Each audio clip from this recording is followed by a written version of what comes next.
Hello, and welcome to Remember the Film, where beautiful things don't ask for attention, which is why we're going to ask you to watch us and subscribe and like our video, because we are not beautiful. But speak for yourself. Well, you're right, Hugo. I mean, what are you going to do? Stop it. Just stop it. Well, I'm your host this week, Jeff Grizz Ulrich, and I am joined, as always, by the only one of us who never has to daydream about being in Italy. Hugo Panay, how are you doing today, Hugo? I never daydream about being in Italy. I daydream about being not in Italy, but that's a different story, I guess. And our third host, a man whose daydreams are written and directed by Paul Thomas Anderson, Josh Bradley. How are you, Josh? I'm doing horribly because I haven't seen Licorice Pizza yet. And I'm getting angrier by the day about that fact. Yeah, I understand that. Is it out yet? It's out in Los Angeles as of 2 days ago. However, I am not in Los Angeles because of the stupid holiday that we're stupidly celebrating. Stupid Thanksgiving. Cancel it. Stupid United States. Just cancel Thanksgiving. And I'm kidding. go I'm watch very the grateful movie. to be home and everything. But Very thankful, even.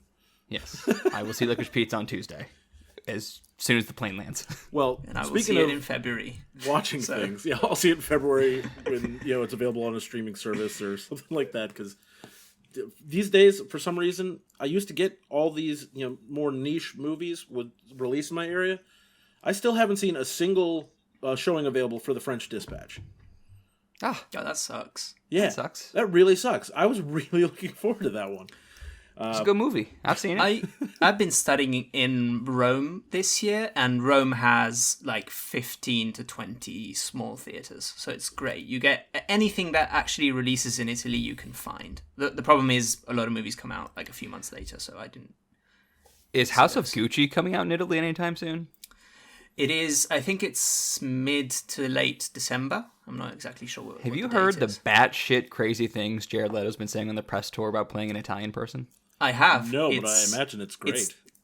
It's everything I would expect from Jared Leto. I mean, like, I was thinking people about in the this the other day, but maybe that guy should just go on one of his weird mystical retreats and stay there for a few years. Like, just. So, there's a meme from The Sopranos that goes around that says a character saying it's anti-Italian discrimination, which most people use like completely flippantly as a joke, but like, Yeah, I mean, it is a joke. honestly, Jared Leto's comments like are pushing the limits of being like offensive to Italian people. Like, I wish I seriously. could see a video of him saying it.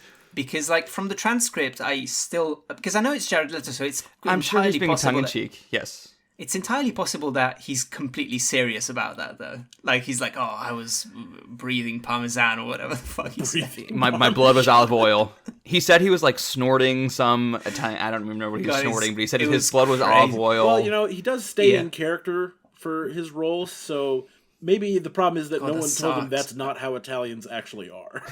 Yeah. Like, Well, I mean, you know what's messed up is like he's like apparently pretty good in it, and might probably is going to get nominated for supporting actor again for this. I don't know. I've seen movie. I've seen conflicting stuff about it though. Like I've seen a review by I don't know if you know Dan Murrell. He used to work at Screen Junkies. Now he has a YouTube channel. He like does box office reporting and reviews. He's great. Yeah, and he reviewed the movie and he was like, "Oh, I love this movie. This movie is great, except for Jared Leto. Every scene Jared Leto is in, I hate it. I cannot handle it. It's so stupid. It's because like." I don't know. I watched the trailers. I'm still kind of looking forward to the movie, even though reviews. I'm super looking forward to it. Let me be clear. I'm very excited to see it. Yeah. Reviews have been weird. Like some reviews are like, "Oh, this is next." Like somebody's compared it to The Godfather and stuff, and then there's other reviews that are like, "Oh, this is a cartoon and it's horrible." It's like I'm very curious to see. Like I don't know. I think it has a 66% on Rotten Tomatoes, but it's a weird 66% because it's like. There's a lot of really positive reviews and there's a lot of really negative reviews, and so I think it's an interesting movie to watch. The accents though in the trailers have been like every time I've watched the trailer, it's very hard for me not to just laugh at it, even when it's trying to be serious. Well, and I understand what they're going for, but two things in defense of Lady Gaga, like she's not doing an Italian accent. She's not doing an Italian accent. She's doing an accent of an actual person. And if you watch clips of that actual person, she does kind of sound like a weird hybrid of Italian and Russian. It's like Lady Gaga seems like she's kind of nailing it. Nailing it, yeah. she's the one. She's the one that I don't mind because I've heard her character speak in English in real life, and she sounds very similar. But the issue comes when, first of all, like the idea is they would be speaking Italian, right, in the movie, and so the accent is sort of more of a, I don't know, it's sort of immersion breaking for me a little bit, and then it's weird, some of them just sound really cartoony. It's going to be immersion breaking for, I'm sure, most people in Italy because they're not great Italian accents, but for the United States audience, a lot of people are like, oh yeah, that's an Italian, and so it's not going to be immersion breaking at all.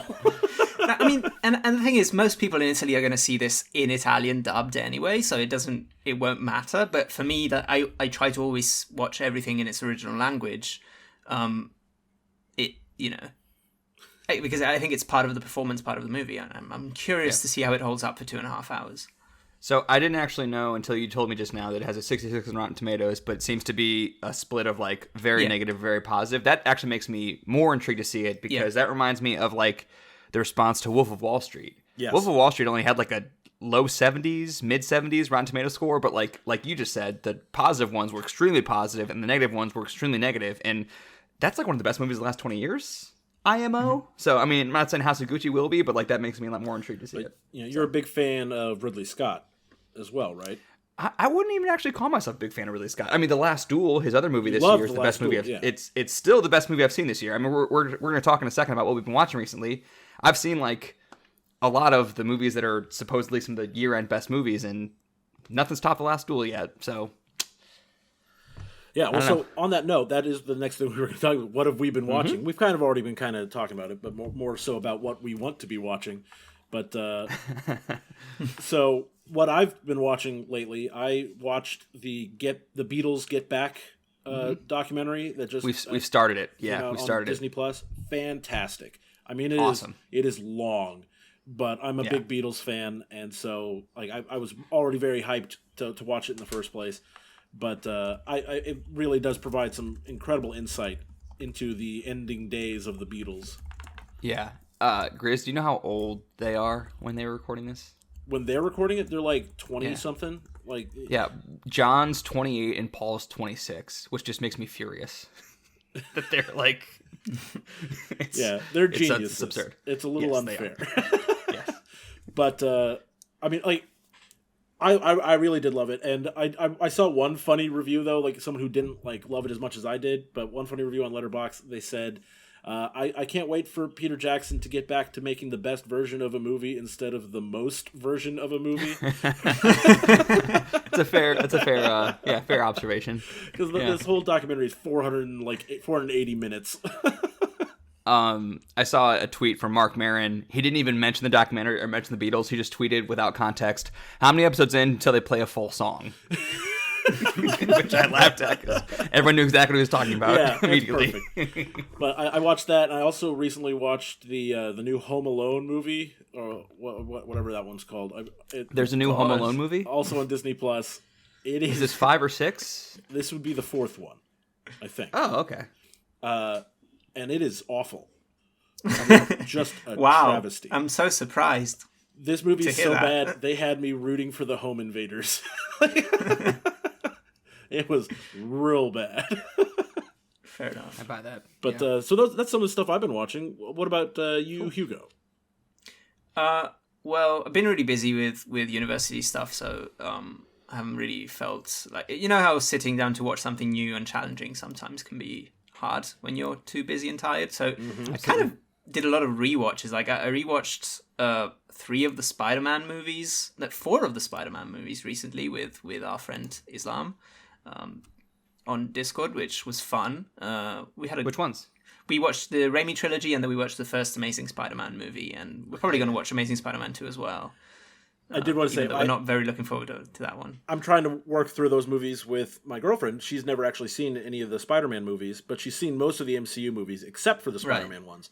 And so before we see this new one, I want her to have seen all of the Spider-Man movies based on what we know this movie is going to be about. Okay, so she's going to hate the Raimi movies because Peter Parker is a psycho in those. So we started watching the first Spider-Man movie this week, and one, she was really enjoying it because she said, "Oh, I love movies from the early 2000s. They're so corny and campy," and I'm like. Yeah, they kind of are, and it also made me a little sad because it's like I don't think they meant to be. I mean, the Raimi Spider-Man's meant to be. They're intentionally a little corny. Certainly for Green Goblin, he is campy as all get out. And what was really funny though is best part of the movie. My girlfriend, if I start a movie too late in the evening, she'll fall asleep. Doesn't matter if she's enjoying the movie or not. She'll fall asleep. And it was just the perfect timing. Right when Green Goblin goes, sleep. Lights out. My girlfriend fell asleep. So we had to stop the movie, and we're going to pick it up and finish it another time. Fantastic. What else were you watching? I watched those. I did a rewatch of the Matrix sequels as well. I was on another podcast about the Matrix, but Large Popcorn, listen to it. Friend of the show. Christian was on our podcast, last week. So I also watched those with Julia for the first time because she had never seen 2 and 3. She only saw the first one.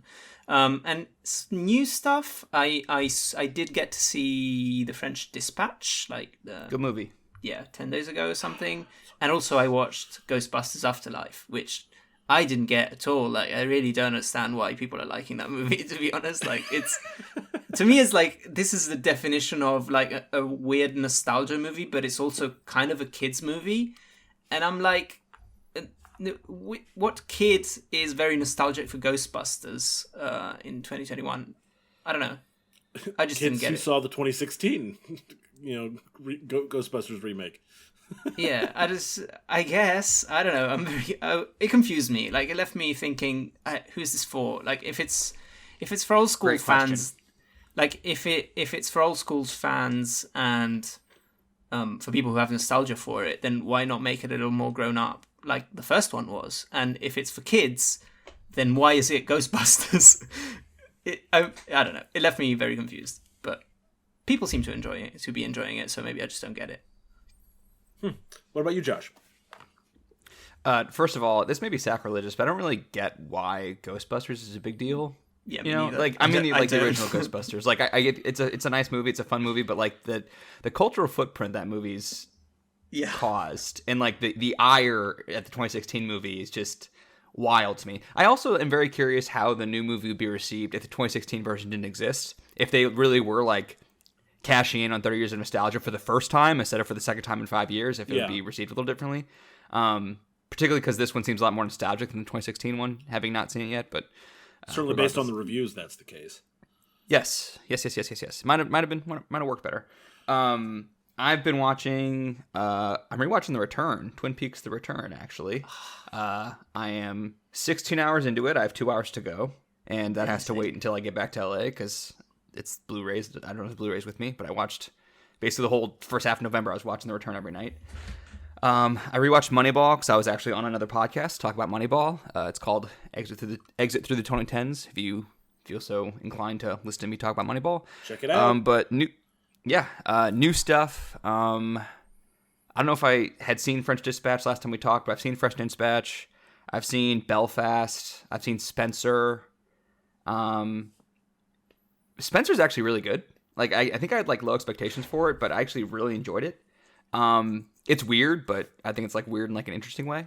Belfast, I actually maybe had too high expectations because I was kind of underwhelmed by it, and that's kind of sucks because it might win Best Picture possibly. Belfast, the Kenneth Branagh movie.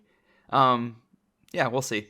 I watched the first 2/3 of King Richard on the plane to St. Louis. I was going to say, I also watched that. I didn't stop because it wasn't good. I stopped because my plane ride ended, and I couldn't, just keep watching it as I walked to the Uber or anything. But no, it's really good. King Richard, at least the first 2/3 is. I don't know how they stick the landing, but I was really, really into the first hour and a half, hour 40. It was great. I think Will Smith's performance is really, really great. I think part of the reason, because I enjoyed it, but ultimately I didn't, I wasn't madly in love with the movie. I think partially because I wanted the story to be more about Venus and Serena. Well, I know it's a movie about their dad, but I still think the true heroes of the story should be the people who are perceived as heroes. yeah, I get what you mean. I mean, if the Academy's smart, he wins Best Actor this year. I think he's going to anyway. It's a great but performance. Benedict Cumberbatch might swoop in and win Best Actor instead, or Denzel for Macbeth. But Will Smith needs to win this. You think it would be sort of a lifetime achievement sort of? A bit, yeah. I was talking to my parents about this. The fact that he was like multi-Oscar nominated, but not in like 15 years. Like there's a good like it's his time narrative. Also, like playing real person helps. The fact that like Venus and Serena could attend the Oscars and be there, like I don't know. I'm kind of talking from like a publicity standpoint, which is like a consideration for the Oscars. I wish it was less consideration, but it just facing reality it is. I don't know. And Benedict Cumberbatch, he's been to the Oscars before. He'll be back again. So I haven't seen The Power of the Dog yet, that movie that he's in, but I guess I can make a better call about who should win after I watch that. But yeah, give Will Smith an Oscar. I want to see him give an acceptance speech. It'll be awesome. That'd be fun. Okay, well, so that's what we've been watching here the last couple of weeks. So now we're going to start talking about our actual, film to remember for the week, which is the 2013 film, The Secret Life of Walter Mitty, which is directed and starring one Ben Stiller. So this film was written by Steve Conrad based on a short story of the same name written in 1939 by James Thurber. This movie was not a big box office success. No. It made... it had a budget of $90 million, and that's the alarming thing here. That's tough. That's very expensive. That's a tough threshold. Yeah. And it only made $58 million in the United States and Canada, and gross worldwide of $188 million. So when you take into account the marketing costs that we know are not included in this, it could be worse. It may have probably close. It may have broken probably close to breaking even. Yeah. But do you want to know what it was up against in its opening weekend? Yes, I would love to know that. Please. Okay.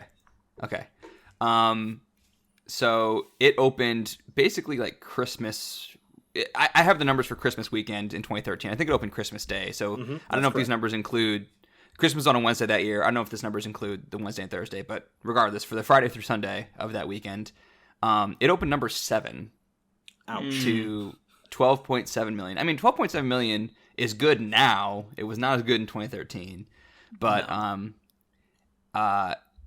the other opening movies that weekend were Wolf of Wall Street also opened that weekend. It opened at number 5 at 18, and everything else in the top. Well, number 9 was 47 Ronin. I forgot the movie existed. And everything else in the top 10 was Keanu Reeves? Is that is that right? Yeah, I think that is Keanu Reeves. I think so, yeah. where he plays some weird samurai or something. Yeah, a band of samurai set out to avenge the death and dishonor of their master at the hands of a ruthless shogun. I need to watch that. 47 Ronin. Number 1, Christmas weekend 2013. Do we want to guess? It was a sequel to... Oh, we were just talking about Peter Jackson. Oh, was it one of the Hobbit movies? It was the Desolation of Smaug. And we were just talking about Benedict Cumberbatch too, who plays Smaug. Week 3 of Desolation of Smaug is still hanging in number 1, 29 million. Number 2 was number 2 at the box office is the 6th week of Frozen. Oh my god, that movie! Which just tells you it's number 2 for the weekend. It's already grossed $250 million in 6 weeks. Jesus, that's insane. Number 3 is Anchorman 2 in its 2nd week. I forget that movie happened. I do too. I also forget that happened. I saw it when it came out, and I have not thought about it since. I only saw the Harrison Ford scene on YouTube because I thought it was funny that Harrison Ford was even in that. Yeah. When's he in that even? He's in like one random scene, and it's funny. Number 4 for the week is the third weekend of American Hustle, which is another movie that we've talked about that doesn't really exist anymore. It got 10 Oscar nominations and everyone forgot about it. Number 5 was Wolf of Wall Street. I remember Jeremy Renner's hair in that movie. Yes, and Christian Bale's hair. Yes. Number 6, coming in right ahead of Walter Mitty, is the 3rd week of Saving Mr. Banks, which is an excellent, pretty good movie. So pretty good movie. Well, that's going to come up again later. That's going to come again later with the National Board Review. Correct. Which you're going to talk about in a second. We're going to talk about here in just a second. Yeah. So rough start with a lot of competition. An inauspicious start at the box office. Big competition in its genre as well. Like a few big comedies in there as well. Yeah, comedies and comedies and dramas, feel good movies in general. Yeah. Christmas is chock full of that sort of stuff. So, Yeah. But this was the second movie adaptation of the short story by James Thurber, following in the footsteps of the Danny Kaye-led movie from 1947, which focused a whole lot more on the daydreaming aspect of Walter Mitty and was more of a slapstick comedy than what we got here in 2013. Now, the reason I chose this movie was because I feel it's an underrated, underviewed gem. I really love this movie, and so to back up my opinion on this, we have the National Board of Review, who says this was one of the top 10 films of 2013. I did think it was odd when I was looking at the other top 10 films lists from the National Board of Review. They recently have frequently had 11 films. And, I thought, did they change the name of the list? No, they still call it the top 10. Yeah. But yeah, so That's great. The top 11 films on the top 10 films from the National Board of Review for 2013 were, in no particular order, Her, 12 Years a Slave, Fruitvale Station, Gravity, Inside Llewyn Davis, Lone Survivor, Nebraska, Prisoners, Saving Mr. Banks, The Secret Life of Walter Mitty, and The Wolf of Wall Street. I mean, that's a pretty good list to be in company with. I never saw a couple of those movies, but, Which ones haven't you seen? I've seen 10 out of the 11. I haven't seen Fruitvale Station yet, even though multiple times I have downloaded it from Netflix to watch on a flight, and then ended up not watching it on the flight. That's happened 3 times. It's really good. Well, just pull the trigger, man. I know. Bad choice of words on that movie, but yeah. I apologize. That was not intentional. It's about a police shooting, Hugo. Yeah, so and I really want to see. No, I know. I really want to see that movie because, I hear again, that's one of those underseen movies overall, and I'm part really of the problem on that one. But so I want to see Fruitvale Station. I haven't seen Lone Survivor. Me neither. That's the one I haven't seen. And I haven't seen Nebraska. Oh, dude. Yeah. That's got to be a film to remember at some point, because that was my second. My 2 favorite movies that year were Her and Nebraska, both of which are on this list, and I feel like Nebraska hasn't had much legs beyond 2013. But that's a great movie, man. But yeah, so what about you, Hugo? Which ones from that list hadn't you seen? I haven't seen a bunch of these, to be honest. But I think my favorite movies from that year aren't on the list, which is sad. But it happens, I guess. Well, this is the National Board of Review in the U.S. Yeah, no, I know. Do you guys remember Before Midnight? I think Before Midnight is the one... Of course I remember Before Midnight. Are you kidding me? No, I'm not saying, you do remember it. I meant the National Board of Review. Do you guys remember that movie? I don't know. I feel like that movie... Yeah, that should be on here. That's a huge oversight. I feel that should definitely be on of here. the 3 Before trilogy movies is the one that gets overlooked. And I think that movie's excellent. In some ways, it might even be the best. If we're just looking at... I don't know. I think the progression of the story and how they take a real relationship that was so magical in the first movie and take it into such realistic future is so great. I love that movie. I think that movie's just also very hard to watch once you're actually married yourself, which I am now. It's tough, hard to watch. Yeah. But it was nominated for an Oscar though. It was nominated for Best Adapted Screenplay. Yeah. Before Midnight. That was the other thing is I feel like the National Board of Review's top 10 or 11 usually has more overlap with the Best Picture nominees, but only 5 of these were nominated for Best Picture. Wolf of Wall Street, Nebraska, Gravity, 12 Years a Slave, and Her. What won that year? What won that year? 12 Years a Slave. Mm-hmm. Right. Oh yeah, sure. In a split, it was a split with Best Director went to Gravity, Best Picture went to 12 Years a Slave, and as I remember, the Producers Guild Award, it was actually a tie between Gravity and 12 Years a Slave for Best Picture. So what's interesting for me is out of the movies on this list, and the ones that were Best Picture nominees, I really do think 12 Years a Slave has stayed with me much more than Gravity by far. I can if I try to visualize scenes from the movie, there's some things from Gravity, but I think part of it is just that Gravity is very samey. The setting is doesn't change a whole lot for a good portion of the movie. But also Her, I think, is probably the most unique movie on this list. I don't know what you guys think about that, but that's another one that I think it has staying power because it's so special. Her, which I believe won Best Adapted Screenplay, that was my favorite movie of the year. However, I didn't see Inside Llewyn Davis during 2013. I caught that like a couple years later, and like that might actually be my favorite movie of the year. Well, Inside Llewyn Davis is freaking excellent. Bit of a Coen Brothers fan. I'm a big Coen Brothers fan, yes. However, I don't know, like it's not an underappreciated work of theirs, but it's like, I don't know, it's really, really good. I really love Inside Llewyn Davis as well. So like when we inevitably talk about Coen Brothers for some later movie, and we talk about how sometimes I don't like their movies, other times I really do love them. Inside Llewyn Davis, I loved.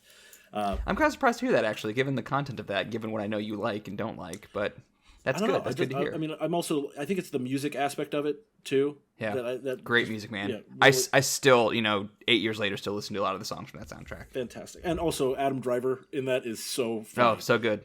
Shout! Space! Adam Driver's great in everything, though, so he is. It's just unfair. So the last bit of boilerplate stuff I wanted to talk about was, as we mentioned, this is sort of a remake of the 1947 film, but not really a remake because they changed everything that they were doing so much. But a remake was first conceived all the way back in 1994, and then in the spanning decades, it's a roller coaster. You should definitely look it up. I'm not going to go through all of it, but over the spanning decades, it passed through the hands of Ron Howard, Chuck Russell, who directed The Mask, and which I think is interesting. Well, they wanted Jim Carrey. They wanted Jim Carrey was attached for a long time. Yeah. Yeah. Steven Spielberg was going to helm the film. Mark Waters, who did Mean Girls, and Gore Verbinski of the Pirates of the Caribbean fame were all at one point or another slated to direct this film. And Gore Verbinski's name is still attached in the credits as a producer, so I'm assuming some of his input in pre-production may have stayed in the movie. To bleed over, yeah. Yeah, he's still credited as a producer. But it went from 3 different production companies, at least 3, over this time as well. And they sued over it. They sued over the rights a few times, I think. Yeah, it's crazy how long this remake took to get made. But it was sort of a passion project for Goldwyn. Samuel Goldwyn, because his father had worked on the original. Right. So that's why he really wanted this to happen. But at one point or another, the stars were all very different as well. Jim Carrey, we already mentioned, was slated to star in it. Owen Wilson, Mike Myers, and Sacha Baron Cohen were all going to be Walter Mitty.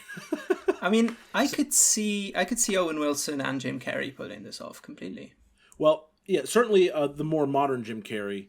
But if you think back to 1990s Jim Carrey, where he did a lot more of the wacky... I mean, I guess it depends. Yeah, I guess it depends when we're talking. But I mean, Eternal Sunshine was what, 2001, 2002, 2004. Right. So okay, then it is quite a lot later. But it's so enough. Knowing what he's capable of, he could have pulled off, if they were trying to do this kind of movie, he could have pulled it off. But I'm guessing in the earlier thoughts for the remake, they were going to skew more towards the original film and be a lot more slapstick, which is probably why they thought, let's get the guy from The Mask to direct it with Jim Carrey. That'll be great. And it could have been. I watched the original movie as well, and we'll talk more about that later. But having seen that, I can see how they might have thought some of these were good ideas. What's up? I mean, that actually makes perfect sense. Like if you watch The Mask, Stanley Ipkiss is not terribly far off of Walter Mitty, and The Mask does give him the power to kind of externalize his internal life, which is kind of what this movie does. So that makes sense. I don't blame them for trying to make that happen. Yeah, well, so that's what I'm saying. All these casting, I could see a version of this movie with any of those stars and have it be still, I think, could be an interesting or well done movie. But that's our boilerplate stuff. So the movie that we did watch, the 2013 Secret Life of Walter Mitty, the premise is that Walter Mitty is a middle-aged man taking care of his widowed mother while also battling his own lack of self-confidence, which prevents him from asking out a girl he likes from work, telling people no, standing up to a bully, and basically, ultimately, from letting him ever do anything exciting with his life. He's a dreamer, and frequently his mind wanders to fantastical versions of his own life where he's a hero or a badass or even just an interesting person. He's the negative asset manager for Life magazine in this film, which I think it's very interesting. When this movie was made was shortly after Life magazine had ended its run, and that made for I think a very interesting setting for the film. So his character is playing the negative assets manager, which is the guy who handles incoming photos from all of their photographers around the world. But he finds out that the magazine is being shut down, and they're going to do one last blowout issue, and Walter has been sent the film roll, which has what is going to be the cover picture, and it was sent by the famed reclusive photographer Sean O'Connell with a note that described the photo as the quintessence of life, which that is some high-minded stuff to say about your own photo, if you ask me. Awful lot of puns that double this Life magazine, and life is like the concept. Yes. Including that one. Yes. But Walter and his assistant can't locate this one photo cell that is supposed to have the cover photo, and that's what is setting up the adventure of this movie. That's the MacGuffin, is this one photo cell. And they fear that Sean, played by Sean Penn, didn't actually send the photo cell in. So Walter then sets out on a journey to track down the missing photo cell. And like we've changed from our previous episodes, we're not going through the entire plot of the movie. So that's the setup, so you can kind of know what we're talking about. It's on Hulu in the U.S. Go watch it. Yeah. So first, let's get some general thoughts from you guys. Obviously, I said I love this movie. I'd like to know a little bit about what you guys think. We'll start with Hugo. Okay.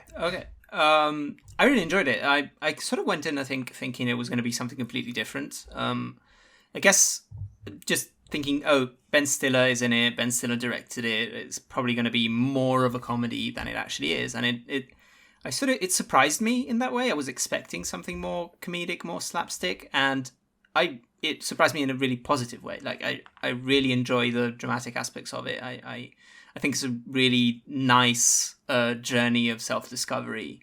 I like the adventure of it, and I don't know. I think it's a really relatable movie, and I think there's a lot to love for anyone who's ever felt like stuck in life at all. I think this is. Which I think it's most people will feel. I think that's stuck everyone. Yeah, I think that's everyone pretty much. So, yeah.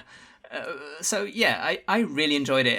I think the cinematography surprised me specifically because it's shot really beautifully. It has these really creative, like even the way they shoot the hallways of the office space, and like it's never his apartment.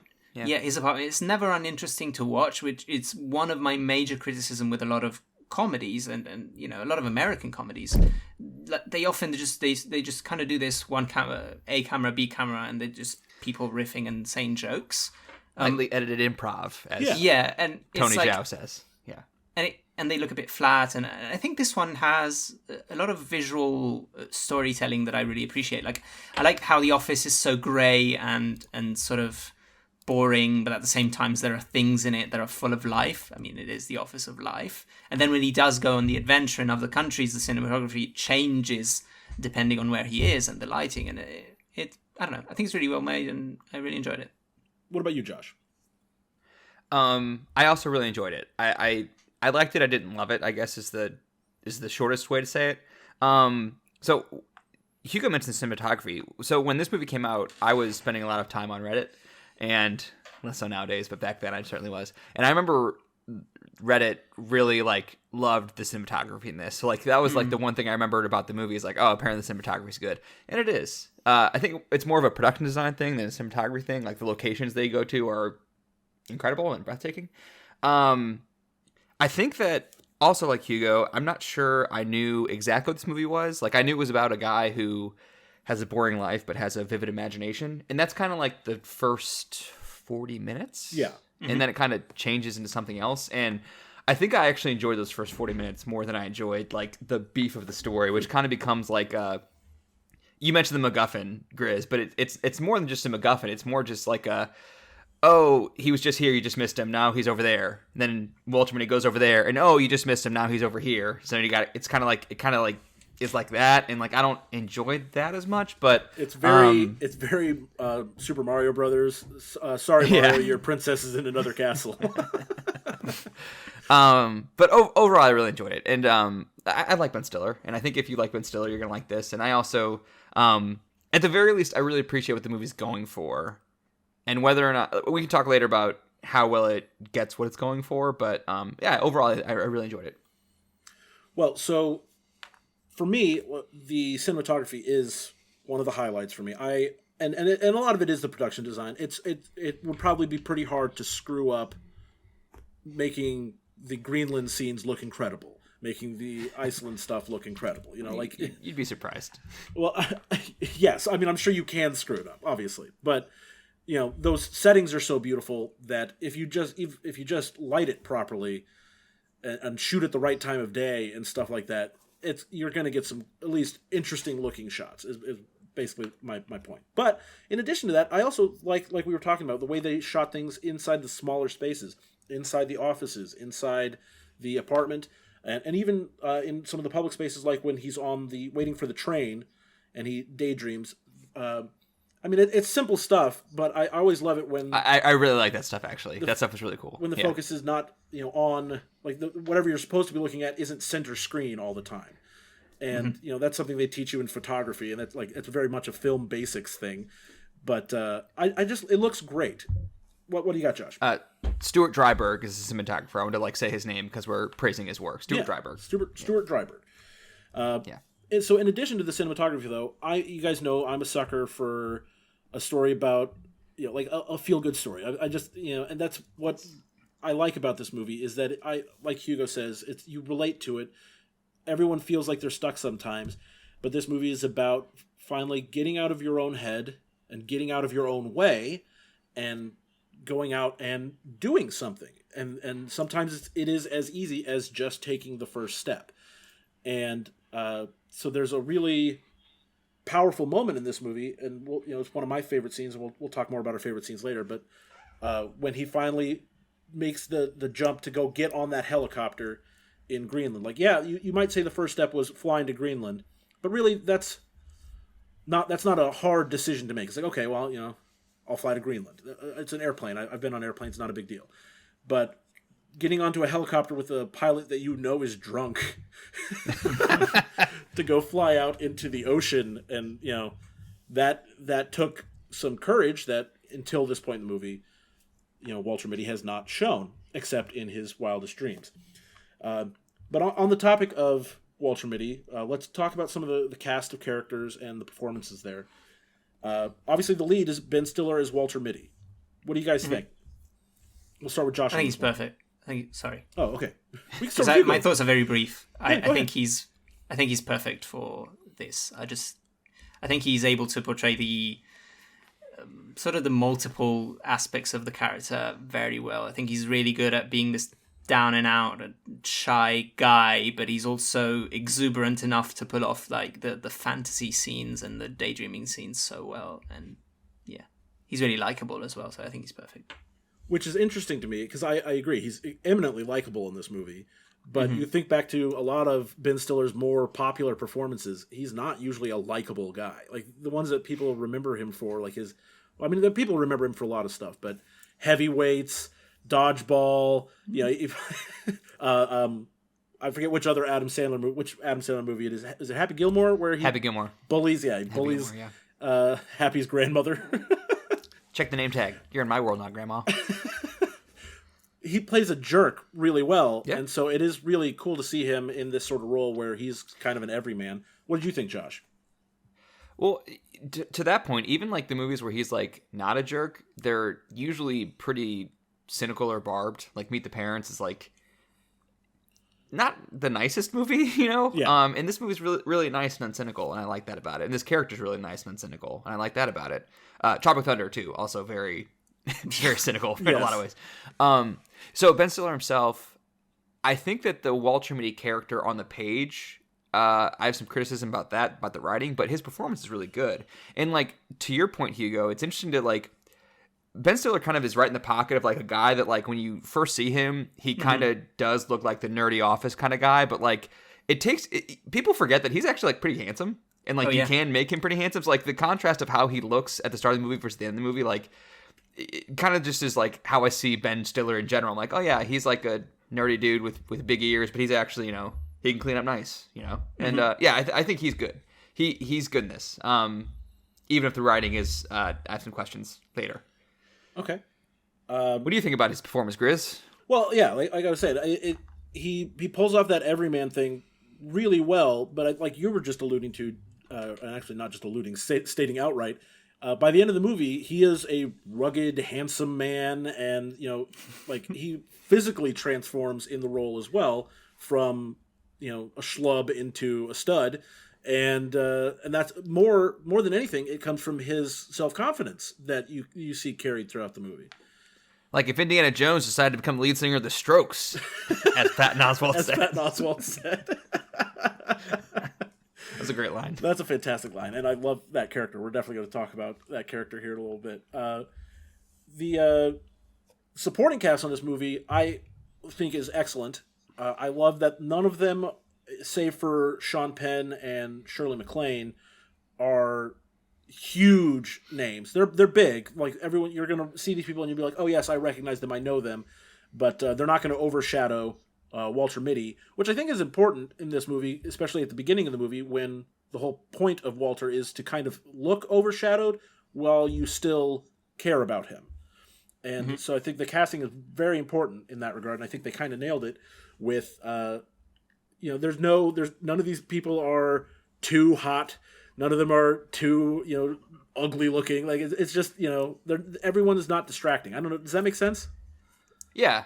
And honestly, like the Sean Penn casting is perfect. Like that's the kind of character I want Sean Penn to be playing. Like the kind of like pompous, kind of like not really pompous. Like he's an okay guy, but like kind of like maybe thinks his shit don't stink a little bit. Yeah, he's incredibly full of himself, worldly. But when you're with him, you believe him. Yes, I think that's the character. He's a larger than life figure, but. Yeah, like you say, when you finally get to be with the character, you realize, you buy it. This is believable. But Kristen Wiig is probably the most important secondary character, the supporting actress in this film. She plays Cheryl Melhoff, which is Walter's love interest and coworker.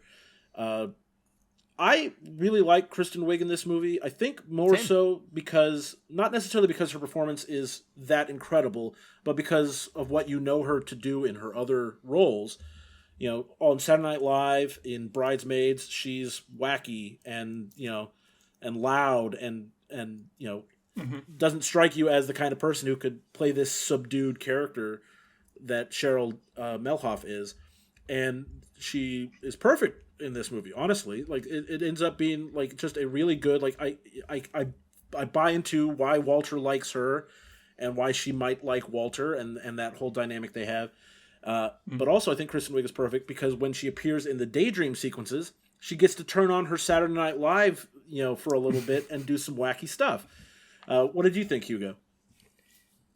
I like her. I think she. I like how the movie sort of toes the line between realism and just complete batshit insane stuff, and I think they managed to get actors who can pull off that line. Where when we're in the real world, they feel like real people you might meet, and then in the daydreaming scenes, you do need that larger than life element. That it's not always so easy to pull off. Sometimes it can be a bit cheesy, and to be completely fair, I think a few of the daydream sequence are a bit much for me. I don't think they all work. Particularly the Benjamin Button sequence, I'm guessing. Yeah, there's Benjamin Button, and then there's that one where he's like some sort of like, I don't know, caveman who lives in the mountains, and he's a Latin lover. Oh, he's a Latin lover, but he comes from the mountains. Like, as the office explodes and there's like snow outside. It's weird. I don't get it. There's a few of them that I'm like, oh, okay, sure. But yeah, I like Kristen Wiig in this. She's lovely. I don't know. I like what I like specifically about her and Walter Mitty's relationship is that it's not a relationship, and they don't go for the very traditional, they meet at the beginning and then by the end they're madly in love and they're going to be forever together. I think the movie's very smart in the way that it deals with that.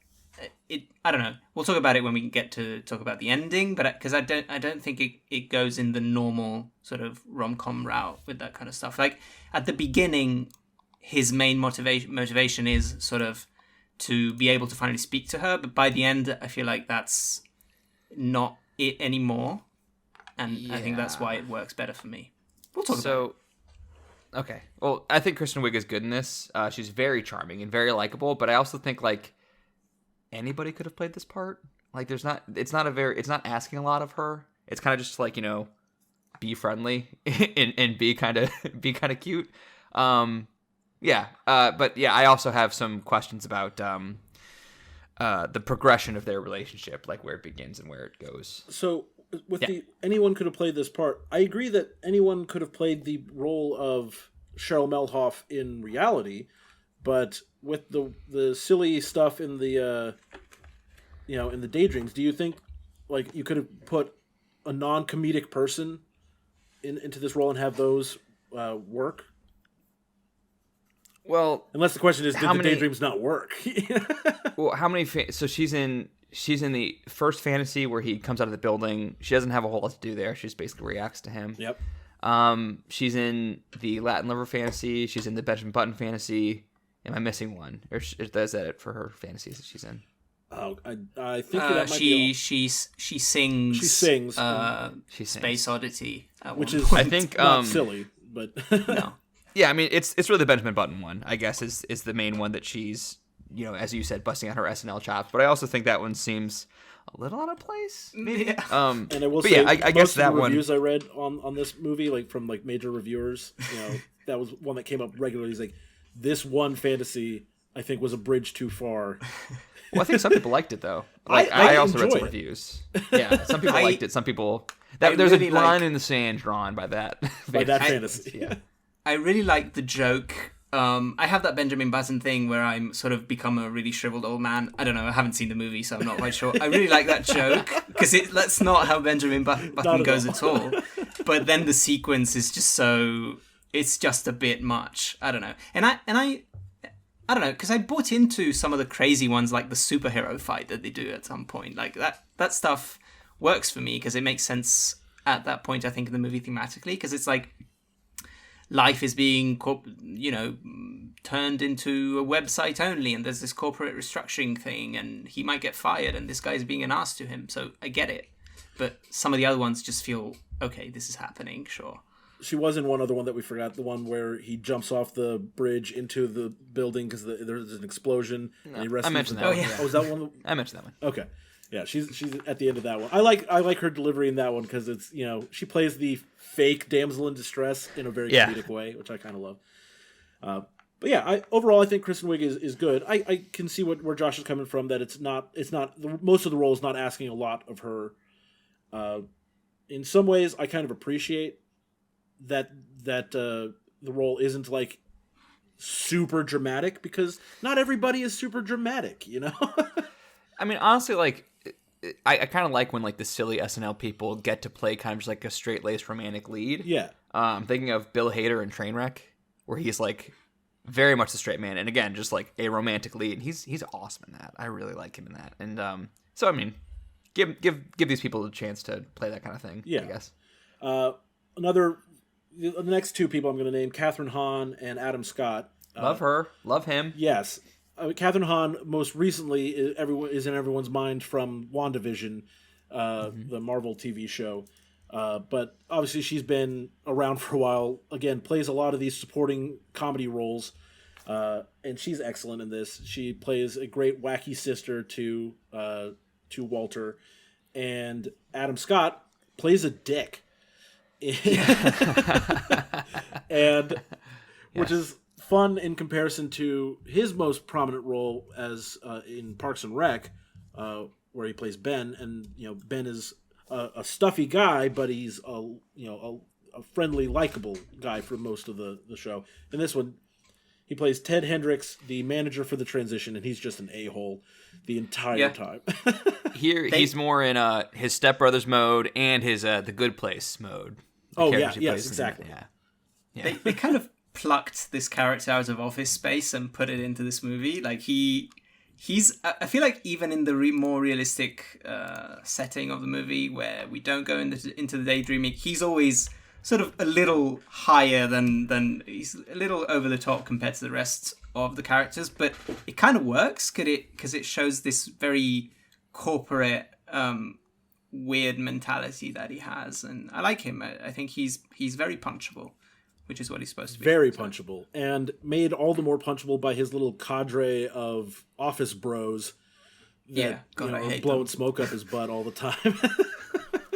Like I said, I enjoyed the first 40 minutes before he goes to Greenland a lot more than the rest of the movie, and I'm thinking of the scene where Adam Scott and the guy who works at Life kind of tell them they're downsizing basically, and the way that the manager uses his hands to explain all this is so fun to me, and kind of true to life. I don't know, that was good stuff. Yeah, and it's great. That scene is great because at the end when he goes, "Oh, but we can look forward to doing the last one, so let's get to work, everyone," and everyone's just depressed because they're gonna get fired. God.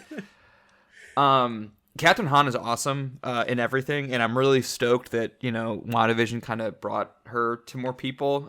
If you want to see more Catherine Hahn, especially Catherine Hahn and non-comedic stuff, check out Private Life on Netflix. Came out a couple years ago, and she was damn near nominated for an Oscar for it, but not quite. But Catherine Hahn, she's great. She's been great. She was she's in the first Anchorman. She's the person who says, Ron Burgundy will read anything you read on that teleprompter. Yes. When I say anything, I mean anything. That's her. That's Catherine Hahn. She's been around. She's awesome. Well, so the next person I wanted to mention, because again, earlier in the episode I mentioned that Shirley MacLaine is one of the biggest names in this movie, and obviously she's a bigger name for roles much earlier in her career than she has been, later in her career. But, in case you don't know who Shirley MacLaine is, she was in The Apartment. You don't know who Shirley MacLaine is? I didn't know the name. I have seen The Apartment. Obviously. Yeah, so Apartment rules. God, she looks exactly the same now that I think about it. I didn't make that connection in my mind. Sorry. She's also in Terms of Endearment and Steel Magnolias, and so these are some really big movies. A great late period Shirley MacLaine is Bernie. Speaking of Richard Linklater, Bernie with Jack Black and Matthew McConaughey. She's really good in that, and that's a really good movie. But she plays Walter's mother in this movie, and I think it's a very small role, but there's really just one moment that with Shirley MacLaine that is just such a mother moment that it makes me love her in this movie, and really elevates the movie in a lot of ways, where Walter has thrown away his wallet and at her house, and later in the movie it's revealed that Walter needs that wallet, but he's not going to be able to get it anymore because he threw it out. But his mother's like, "Oh, by the way, I saved this for you," because she pulled it out of the trash after he left the house, and she says, I always save your things. And I was like, oh yeah, God, it really, it reminded me of my mom. I go through stuff in my closet and stuff like that, and stuff that my mom saved for decades, just because it was something I made. It's that sort of motherly moment. I don't know. That part really stuck with me. Yeah. Well, it's also, first of all, it's set up earlier in the movie when Catherine Hahn pulls out his backpacking backpack, and their mom says, "Oh, that's my Walter box of all his knickknacks," and she's pictures of him working at Papa John's and at KFC.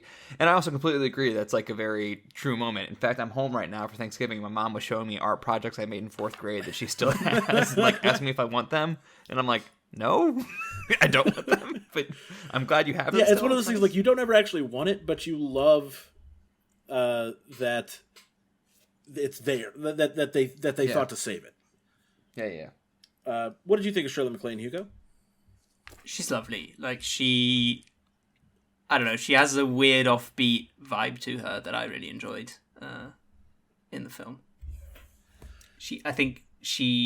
I don't know, there's something, it's almost as if there's something off about her and in the way that she acts, but she counters against Walter being always so straight, especially at the beginning of the film.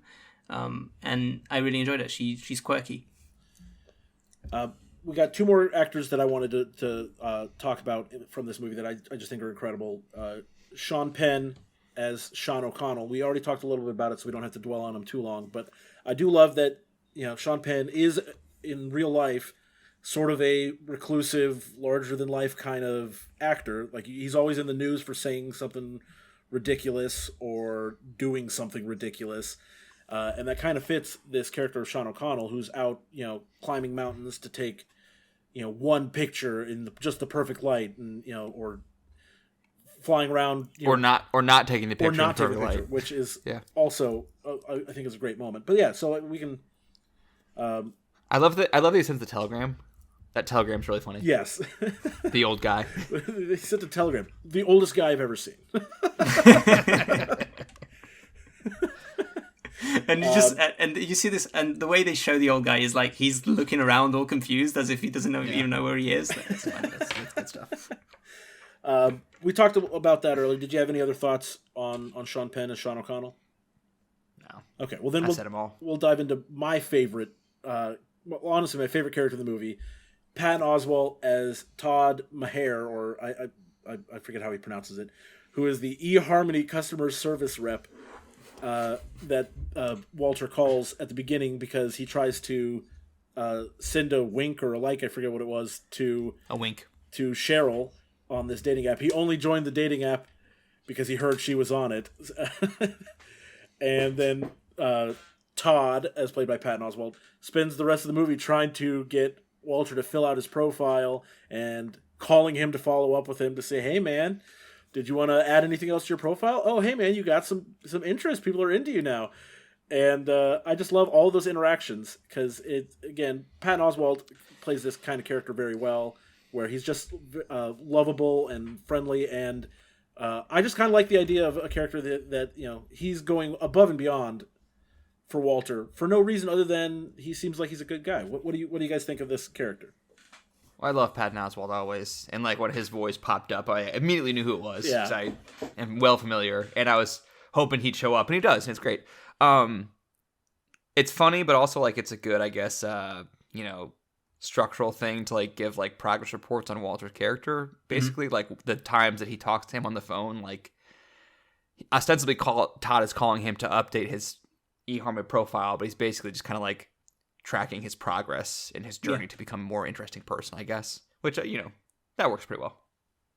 Hugo? I also find it really funny that he just kind of believes him. Oh yeah, I jumped out of a helicopter into the sea and punched the shark yesterday. And he's like, oh cool, this will get a lot of clicks on your profile. Like, sure. I can't talk right now, but I can do a volcano. Yeah. What? And he just kind of believes him, and he's great. Yeah. Also, I didn't realize it was Patton Oswalt, but when he does show up, I was like, oh yeah, that's a nice surprise.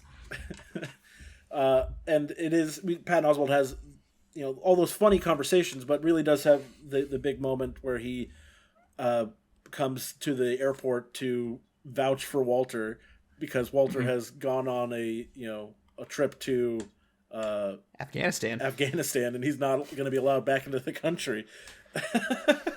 And unless someone can verify that he is who he says he is. And the only person in LA that Walter knows is the eHarmony customer service rep. Even though they've never met, he can still somehow verify his identity. Well, he's seen a lot of pictures of him, obviously, on the profile. So that's true. But yeah, so I thought Patton was great and very lighthearted. I wanted to talk briefly about the setting of the movie. And not just like the settings, like the actual places they go, but the setting as of the End of Life magazine. I really love it as sort of it's a good parallel. Obviously, they get to make several like obvious puns involving life. The quintessence of life pun that Sean O'Connell makes.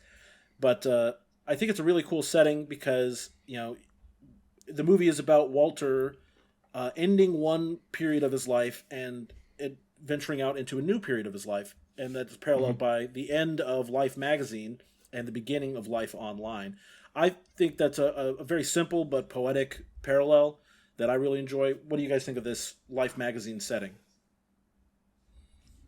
I like it a lot. I think it's a cool idea to set a movie in this because you can do different things with it. I do feel like the movie sort of could have commented more on the whole just moving to online and I don't know. I feel like the setting is service of Walter's story completely, and I feel like they could have used it a little more to talk about corporate culture and sort of this loss that we have by just having old media die off in some ways. But I guess that's just because it fits into my general interests more, so I was expecting that from the movie maybe when it started. But ultimately, I think it's a really cool setting, and it allows for the central metaphor of the movie, that is, self-discovery and, living your life at the fullest, I suppose, to work pretty well.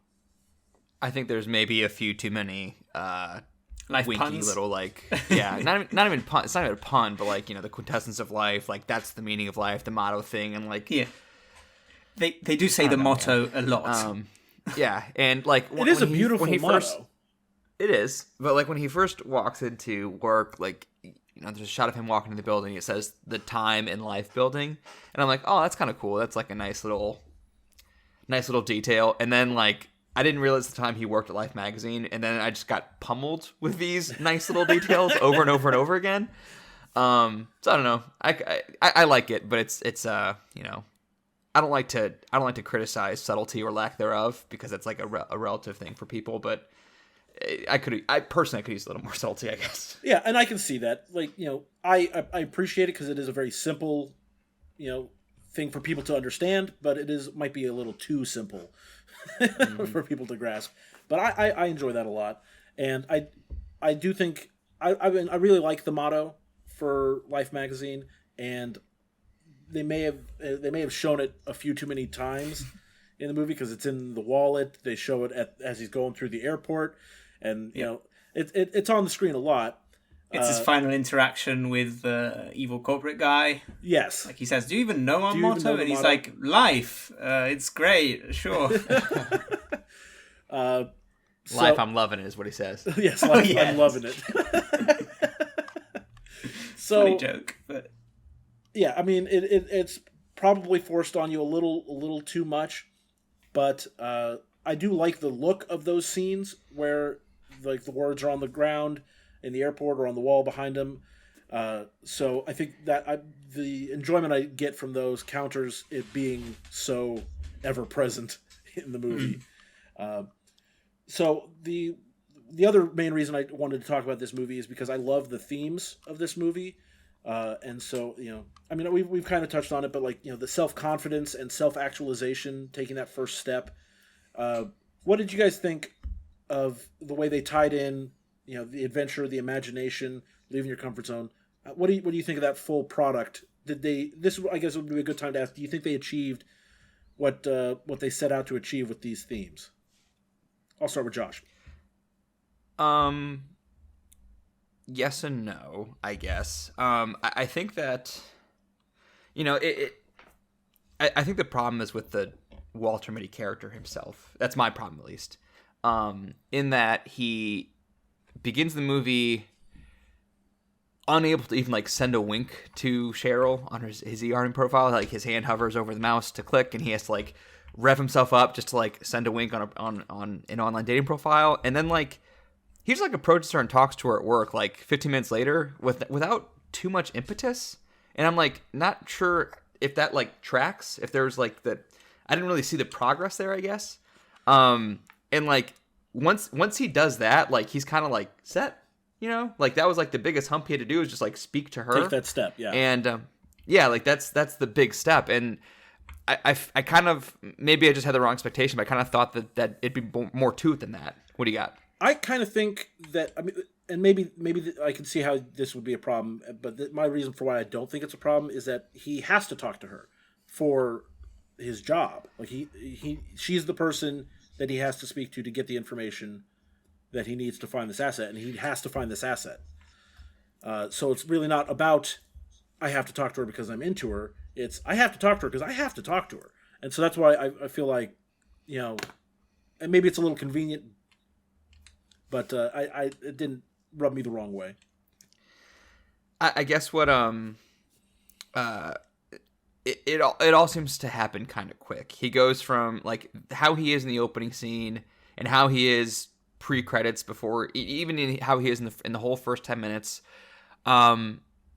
I feel like when he flies to Greenland, he's like already done character wise, more or less. And like for the bulk of the second act, he doesn't like he kind of just like travels places, and like I don't really see how he's changing. Like all of his change for me happened in the first 40 minutes, which is why I like the first 40 minutes more than I like the rest of the movie. Give me 1 second. Dana Stevens in Slate, I thought she wrote a positive review, but like kind of a tepidly positive review, and it was kind of where I was at. Let me find the quote that I'm looking for. But the character, this is quoting Dana Stevens, but the character's spiritual trajectory remains vague, maybe because Walter himself is somewhat of a nullity, a conceit more than a character. When he finally meets up with the gnomic O'Connell for some mountaintop philosophizing, there's not really a sense that Walter, well-traveled as he may now be, is bringing any hard-won wisdom to the table. It's just Sean's pen doing a lot of pen-splaining. And I kind of feel that. Like, I don't, I feel like it's like telling me that Walter is changing without showing me how or why he's changing a little bit, which isn't bad. Like, I don't know. What do you guys think of that? My sort of take on him was that he wasn't changing. He was just rediscovering who he already was.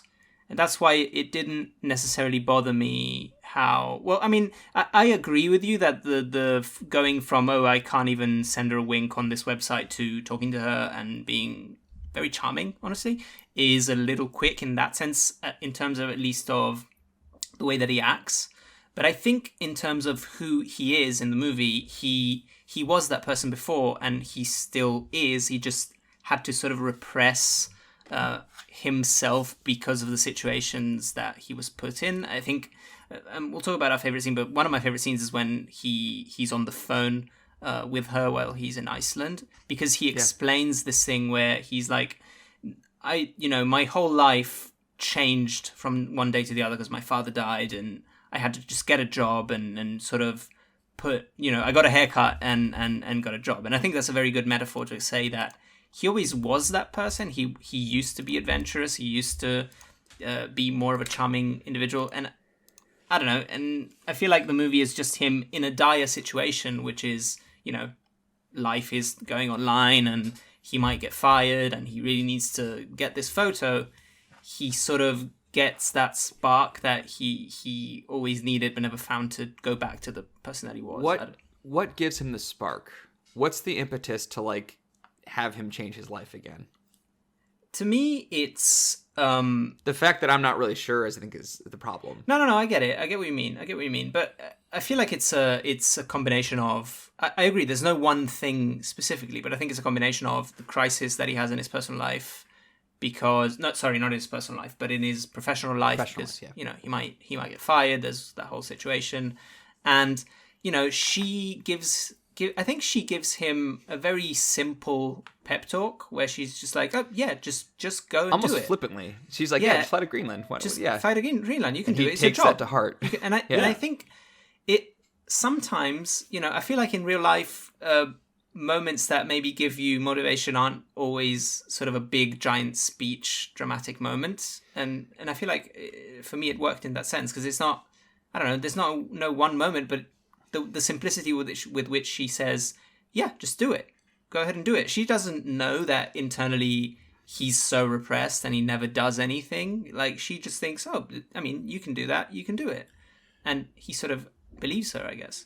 Well, and that's, I think that's why this works for me, is because I think it isn't a big spark. It's not an explosion that propels him forward. It's literally just someone saying, hey, you can do it. Just take that first step. And that's what I think is kind of one of the big messages of the movie, is that, yeah, there's stuff that can be scary or hard about life, but a lot of it you can overcome by just stepping out to do it. And I think because that part of that message resonates so much with me, that I think that's why I'm not hung up on that particular issue the way that you or Dana Stevens. Dana Stevens, yeah. Was. By the way, she wrote a positive review. Yeah, and I also am positive on the movie too. It's just like that. Why she and I are kind of keeping it at arm's length a little bit. I like what you said though about how it's about taking the first step. That's actually a really good way to put it. I guess just my problem, if you want to call it that, is that he makes some pretty dramatic. He does some pretty dramatic stuff relative to where he begins, and I guess I just like it seems to be a big leap to go from where he starts to where he goes, and like especially since they didn't show us him as a child. They told us that he used to be a great skateboarder and stuff like that. I mean, but so like I can see how it can feel like more of a leap for a guy who's afraid to talk to a girl to a guy that's skateboarding down a mountain at 100 miles an hour. for how drastic it is, the progression is, I just kind of wish I could explain the progression more. And it's not just like, oh, he has a conversation with Cheryl and she makes an offhand remark about Greenland and the Life magazine's ending. Like that still just doesn't seem like enough of an explanation for him to do what he does. And like that's not necessarily a problem. It's just, or maybe it is a problem. I don't know. But like I know what you mean. I like what Hugo said though about it. It's not so much about Walter isn't changing as a person. He's relearning. Okay, so we've talked a lot about the daydreaming already, and what scenes worked, what scenes don't for us already. So we're just going to jump into real quick. I'm just going to talk about the comparison to the 1947 film. The 1947 film was very comical. Danny Kaye is hilarious. Very slapstick, almost Charlie Chaplin-esque in the way the comedy is in that movie. But in that movie, the daydreams were basically used to set up that Walter is always a head in the clouds guy and a storyteller, so that when he tells people about the bizarre things going on in his life, because in this movie, like some really crazy stuff happens to him in real life, people don't believe what he's talking about because he has this reputation as being a daydreamer. So the daydreaming is much more of an important story element in the 1947 more than it is about the character, like it is in the 2013 version.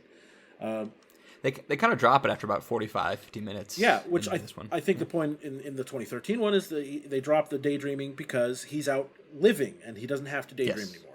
Whereas in the 1947 movie, the daydreams kind of continue throughout because that is who Walter is. It's that's the way his brain works. But the biggest difference to me is that in 1947, Walter is a hapless, bumbling, nervous guy in real life, and a cool-headed, well-liked hero in his dreams, whereas in the 2013 version, Walter is a boring, unconfident man who doesn't recognize his own value in real life, and a cool, well-liked hero in his dreams.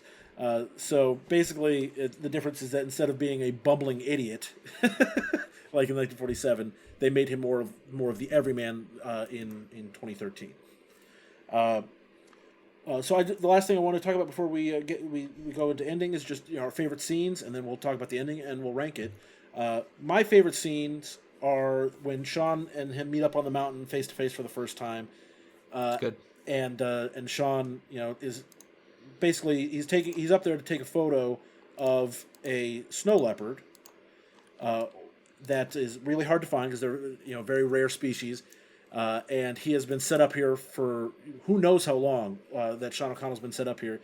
And Walter Mitty's gone through all the ringer to get to this point. And when they finally meet, it's just kind of like, oh, what are you doing here, man? Like, it's so, like, nonchalant. They also do the thing where, like, the picture you've been looking for has been with you all along. Yeah. Thing. Which... I think it's cute, especially because we know that it's not with him anymore, and we know, and the way that Walter reacts to it with such exasperation is kind of the way Josh kind of reacted to that line just now. It was like, "It's true. You can't do that. Why would you do that? This is so important. Why did you just send it to me?" So I really love that. And I love how this gruff, crazy guy who just sits on a mountain to take a photo of a leopard for 4 hours, he's just like, I don't know, I just thought it would be cute. Yeah. Yes, I love that so much. The other favorite scene that I have is not, it's not a long one, so I'm not going to dwell on it, but I just like the way it's shot and how and the music playing during it when he's skateboarding down the mountain there. I just, that's going to be mine too. That's your favorite as well? Yeah. I love it. Well, go ahead. Real quick, Jason Bailey, writing in Flavor Wire, had this to say. Apparently, Ben Stiller said in interviews during the press tour that he didn't really know what the tone of the movie was going to be until after they made it, which might be an issue because like it is kind of an odd tonally movie. But so Jason Bailey, in regard to that, said, "It is at times a bit too precious for its own good, and Stiller is often willing to let his indie soundtrack do the hard work of setting that elusive tone." And that scene probably qualifies as that, but I also really like it. I like how he tears his tie in half to wrap the stones on his hands. It's a very good, metaphor for the life he's leaving behind and the life he's pursuing instead, and, reconnecting with his skateboarding. And like you said, it's kind of the quintessence of the cinematography and the production design and the location scouting. Yeah, that's a cool scene. And also, apparently he did most of it without a stunt double, which is interesting. Yeah, Ben Stiller knows how to skateboard. Yeah. However, the scene where Cheryl's on the phone in the foreground and Ben Stiller's talking to her son Rich in the background, very clearly a stunt double. His body double is skateboarding great Rodney Mullen. And if you played Tony Hawk Pro Skater on PlayStation in the late 90s, early 2000s, you know exactly who Rodney Mullen is. And hell yeah, that guy. That's fun. Yeah. I also really like that scene. Yes. What was your favorite, Hugo? I mentioned it already, but to me it's that phone call scene because I think it. While he's riding the bike to the volcano. No. The phone call scene where he's on the phone with her. Like the bicycle scene is also one of my favorites because it's just like a good moment where he's finally happy about the crazy things that he's going through to get to Sean. Like I feel like before that he's still doing it somewhat like unwillingly. He's kind of annoyed, and then after that he's had that weird conversation with that guy on the boat, and it's a kind of a big moment of freedom, and I liked it. But the phone call scene sort of gave me context for the movie, because initially I did feel the same as Josh, where sort of the motivation for him and his change was a little abrupt and weird, and to me that scene sort of gives it context. I still think the movie overall does have sort of a lot of different elements that don't always gel together perfectly, but I think that scene gives it enough heart that it makes it work for me. I agree. That's one of the reasons I love that scene. Okay, well, so now I know we're butting up against it, so let's get into the ending of the movie. This is the first time I'm actually putting up a spoiler warning, because this movie really doesn't have anything to spoil except what the actual photo is that is the quintessence of life. So first, do you feel that the budding romance between Cheryl and Walter is realistic based off what we saw between them in the movie? I like that. I said it before. I like that it doesn't end with this big declaration of love. It sort of starts in an odd, weird place, and it ends with what would be the beginning of a rom-com. Where they agree to go out and they'll get to know each other, but it's not like this big, giant, sweeping Hollywood romance moment, which I appreciated. I like that it's sort of maybe a driving force for him at the beginning, and I guess she teaches him a lot with very simple things, but by the end, it's just them being normal with each other and doesn't feel over the top, and I like that. Yeah, I think I agree. Like, I like that I like where they end it, but I think they may take a shortcut or two from the beginning to their first conversation, possibly, as I kind of already mentioned. But other than that, like, I like it. And I think the endpoint's a good endpoint. It's a good ending. And I kind of, my one drawback with the romance story was that I felt like a lot of the build up to their starting the relationship is in the dreams that Walter has. So you, the audience, get to see these daydreams, but then if you stop and think about it, Cheryl has not. So so for me, it's like, okay, I can see, maybe it's a little not completely earned, but overall, I think I more agree with what Hugo said, that it's just it ends at, like you said, where a regular rom-com would be beginning, and there's something kind of sweet about that. That they're not madly in love. It's believable where they're at. Exactly. They're just going to go see Grizz at some weird church. At a Christian production of Grizz. But because of that, because they're not really swinging for the fences in the ending for the relationship, like the earnedness is a lower bar. Mm-hmm. So like, you know, if they like ran away in the sunset together, that would not be earned. But like her just agreeing to go on a date with him, basically, that's fine. I buy that, even if she's not privy to his fantasies. Like, I buy it. Yeah. Well, and so then the other big part of the ending is that we finally see Sean O'Connell's quintessence of life, because the cell was in the wallet all along that Sean had sent to Walter as a gift, and Walter threw it out because he was giving up, and his mom saved it, and oh, thank goodness, because giving up on life. Yeah, literally giving up on life, and we finally get to see it when everyone's been laid off. The final issue's finally out, and they're finally going to get to see what the cover was. And lo and behold, Sean O'Connell had taken a picture of Walter sitting at a spot that we see him sitting earlier in the movie, looking at photo cells on a printout. What do you guys think about this? Maybe the real quintessence of life was the friends we made along the way. Nah, it's cool. I mean, it's cute. It's cutesy. And, like, I kind of figured that was... I wasn't sure what the picture was going to be, but, like, I figured, like, he either intentionally didn't send him the picture and, like, was making a statement about how, like, nothing can capture the quintessence of life. I don't know. Yeah. I don't know. I figured it'd be something like that, but it's cute. I like it. Hugo? Yeah, I think they get a little too cute with it. Like, I think in the sense that they tease the photos so many times, but at the same time, they're trying to say ultimately the photo doesn't really matter. But also it does, but also it doesn't. I think they talk about it too much for what the ultimate message is. But I like what the actual photo is. I like the quintessence of life is just, you know, some guy passionately looking at photos. And yeah. It's cool. I mean, Quintessence of Life, especially intended as the magazine, right? Maybe and not it's again that double life meaning itself. for life coming through again, you know, in a very obvious way. But I kind of love it because what Sean O'Connell is saying is that the quintessence of life, both for just living life, is just doing it, and this is what Walter does. Is what he loves to do, and he's good at it, and so there's that aspect of it. But it's also the quintessence of Life magazine. Because what they end up making the whole final issue about is, you know, they dedicate the issue to the people that made Life magazine, and Walter is among them. So the quintessence of life is the people that make it, and I love that so much. It's also a big sort of, it's kind of sticking it to the man from Sean's point of view that they're going all digital and online, and he's like this analog guy who's all about, you know, classic techniques and real dangerous photography, and you know, it's cool.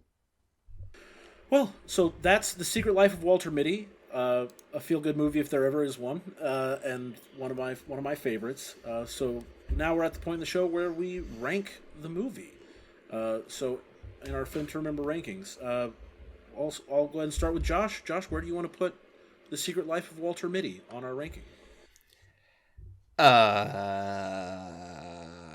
I'm putting it. This sounds bad because I actually really enjoyed this movie, but I'm putting it at 35. Okay. Ranking. Well, bear in mind that again, none of the movies on our list have we hated, so it's not like correct. it's not like it's saying it's a bad movie or anything. But okay, yeah. So you have 35, which is behind Slither, which we do know to be a movie Josh really loves. So that's exactly right. I really enjoy Slither a lot. So I almost put it behind The Matrix Reloaded, but Space Jam and Slither are right there. Sorry, Walter Mitty. Hugo, where do you want to put The Secret Life of Walter Mitty? Okay, so the list is so not my list that it's basically impossible, but I cannot put this above Jackie Brown. So I'm just going to go 22 below Jackie Brown and above us. Well, actually, I'm going to go 23 below Ansandi, above Rudy. Makes sense. You like Ansandi. You really like Ansandi. You only kind of like Rudy. Yeah, so that makes sense. It's Rudy. It's lovely. This is one of my favorite movies of the 2010s. For me, this I rate this 5 stars, which is higher than most people would rate it for sure. And so it is one of my favorite movies.